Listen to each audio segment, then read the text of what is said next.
প্রথমেই তোমাদেরকে বলি যে এই ভিডিওটা আমাদের যেদিন ছাদ ঢালাই হয়েছিল সেদিনের ভিডিও। আমার যেহেতু এডিট করে ওটা হয়নি, তো আমার ভিডিওটা শেয়ার করা হয়নি তোমাদের সাথে, তো আজকে আমি শেয়ার করছি। তো দেখো দেখো এখানে আমাদের ঢালাই হওয়ার কথা ছিল সকালবেলা, ঠিক আছে। তো হঠাৎ করেই ঢালাই মেশিন যারা আনবে তাদেরকে ফোন করাতে তারা বলে যে আমাদের মেশিন অন্য জায়গায় চলে গেছে, তো আজকে আর হবে না, ঠিক আছে। তো সমস্তভাবে মেন্টালি প্রিপারেশান একটা ছিল যে হ্যাঁ ঢালাই হবে, দিনক্ষণের ব্যাপার থাকে একটা, তো সব কিছু মেনটেন করে আমাদের যখন আজকে ঢালাই হওয়ার কথা হয়েছিল তো সেখানে হলো না, তো মনটা খুব খারাপ হয়ে গেছিলো যে কী হবে কী হবে। তারপর তারা বলল যে ঠিক আছে, অনেক করে বলার পরে যে ঠিক আছে তাহলে আমরা যাব, যেখানে ঢালাই হচ্ছে সেটা শেষ হওয়ার পরে আমরা আসব। তো সেই সময় কিছু করার নেই, তো এসেছিলো তখন 2:30-3টে নাগাদ। তখন খাওয়া দাওয়ার পরে তারপর ঢালাই আরম্ভ হলো। তো এই যে দেখছো তোমাদের দাদাকে ধুতি পরে যেতে বলেছিল, কারণ প্রথম মশলাটা নাকি ওকে ঢালতে হয়, তার গামছা টামছা দিয়ে চাল ফল দিয়ে এইসব ব্যাপারগুলো আমরা জানতাম না আর কি। তো মিস্ত্রিরাই বললো যে এইসবগুলো করতে হয়। তো তারপর যেহেতু রড বাঁধা আছে তো ওর একটু ওখান দিয়ে হাঁটতে অসুবিধা হচ্ছিলো দেখলে।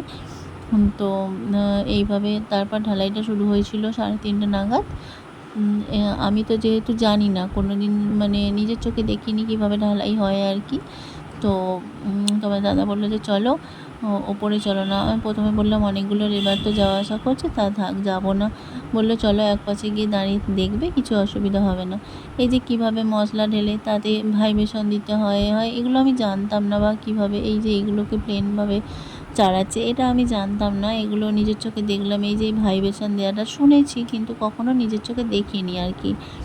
সেই জন্য একটু কিছুক্ষণ গিয়ে দাঁড়িয়েছিলাম, তো বেশিক্ষণ থাকিনি। তো কিছুক্ষণ গিয়ে দাঁড়ালাম, দাঁড়িয়ে দেখলাম, একটা তো ভালো লাগা থাকেই তাই না। তো যখন বলেছিল যে হবে না আজকে আবার অন্য দিন হবে, একটা মেন্টালি প্রিপারেশান সবারই থাকে, তখন মনটা খুব খারাপ হয়ে গেছিলো আর কি সকালের দিকে। তারপর ফাইনালি ঢালাইটা হয়েছিল। তো ঢালাই মিটতে মিটতে প্রায় 6টা বেজে গেছিলো। তারপর তো বুঝতেই পারছো কাজ মানে উঠোন টুঠোন খুব নোংরা হয়েছিল, তো ধুলাম পরিষ্কার করলাম করতে করতে সন্ধ্যাবেলা আর ভিডিও করা হয়নি। এটা তার পরের দিনে ছাদে জল বাঁধা হয়েছিল, জল বাঁধার পরে আমি ভিডিওটা করেছিলাম। তো দেখো ফাইনালি আমাদের ছাদটা হয়ে গেছে, জল বাঁধা আছে এখন। তো টাটা।